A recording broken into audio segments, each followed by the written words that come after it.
कारण क्या था? 1857 की क्रांति के दो प्रमुख कारण थे। एक तो कारतूस का था, जिसमें मंगल पांडे जी ने विद्रोह किया था, और दूसरा था कारण हड़प नीति।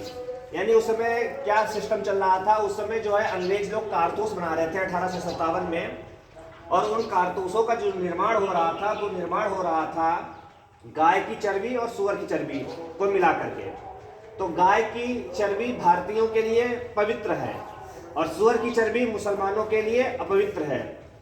और होता क्या था कि जब उस कारतूस को बंदूक में भरा जाता था तो सबसे पहले दांत से उसकी नाल को काटा जाता था और फिर उसकी बारूद को भर करके फायर किया जाता था।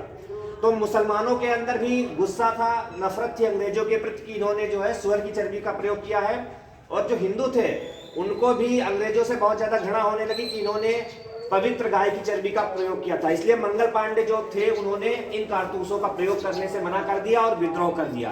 तो एक तो विद्रोह उस समय ये चल रहा था, दूसरा चल रहा था एक हड़प नीति चल रही थी उस समय। यानी जिन राजा और रानी का स्वयं का पुत्र नहीं होगा तो उसके राज्य को अंग्रेज लोग हड़प लेंगे, उत्तराधिकारी नहीं माना जाएगा। मतलब अगर आप दत्तक पुत्र लेते हैं, किसी का पुत्र एडॉप्ट करते हैं, गोद लेते हैं, तो उसको नहीं ग्रहण किया जाएगा, उसको अंग्रेज स्वीकार नहीं करेंगे और आपके राज्य को हड़प लेंगे। तो इन दोनों कारणों से जो आपकी अवंतीबाई लोधी जी थी वो बहुत ज्यादा परेशान थी और साथ ही साथ उनके अंदर विद्रोह की भावना जन्म ले रही थी।